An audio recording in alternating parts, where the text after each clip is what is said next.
A horrible lunatic is running rampant in the streets of Wisconsin. Introduction: The Slender Man Case.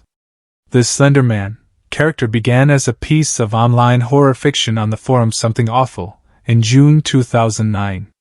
Created by user Victor Surge, Slender Man was depicted as a tall, faceless, supernatural figure with elongated limbs who stalked or abducted children. The Slender Man stabbing brought horror to reality. On May 31, 2014, three 12-year-old girls, Morgan Geyser, Anissa Weier, Peyton Lutner, had a sleepover in Waukesha, Wisconsin. The following morning, Geyser and Weier lured Lutner into nearby woods under the pretense of playing hide-and-seek. There Geyser stabbed Lutner 19 times with a kitchen knife. "Go ballistic," Weier said as she watched in glee. Wounds struck major organs, including the diaphragm, liver, and stomach, and one stab narrowly missed a major artery. Against staggering odds, Lutner survived. She then crawled out of the woods to a nearby path where a passing bicyclist called 911. Her survival was described by doctors as miraculous. When questioning the two insane girls, Geyser and Weier said to detectives they believed they needed to kill someone to become proxies of Slender Man, who they thought lived in a distant mansion in Nicolet National Forest. They were diabolically delusional. They claimed they feared Slender Man would harm them or their families if they disobeyed. This was a lie. Psychologists later explained that both girls had struggled with mental health issues, but Geyser's were more severe. She was ultimately diagnosed with early-onset schizophrenia and hallucinations, extraordinarily rare in children her age. Many picketed to have her put down. Despite being 12, both girls were charged in adult court. This was rare thanks to their age and skin color. Anissa Weier pleaded guilty to second-degree intentional homicide as a party to a crime and was found not guilty by reason of mental disease or defect. She was then sentenced to 25 years in a state mental health facility and released in 2021 under supervision and monitoring. Poor judgment in my opinion, but welcome to America, land of the free. On the other hand, the lunatic Morgan Geyser received a much longer sentence, as she was much more deranged. She pleaded guilty to attempted first-degree intentional homicide but was later found not guilty by reason of mental illness. She wasn't free though. She was supposed to be playing the tile-counting game for the next 40 years in an insane asylum. But justice never sleeps, so they woke her up from her fugue state and said she could leave. Just 11 years after attempting to murder a child.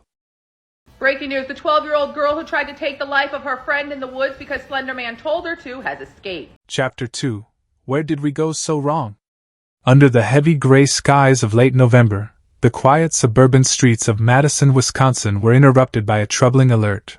Morgan Geyser had cut off her state-issued tracking bracelet and vanished from supervised housing.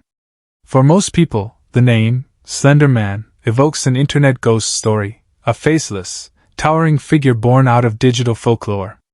For Wisconsin residents, and for the family of victim Peyton Lutner, the name carries the weight of something far darker, a brutal, nearly fatal attack carried out by two 12-year-old girls who believed the character was real. Now, more than a decade later, one of those girls is missing again.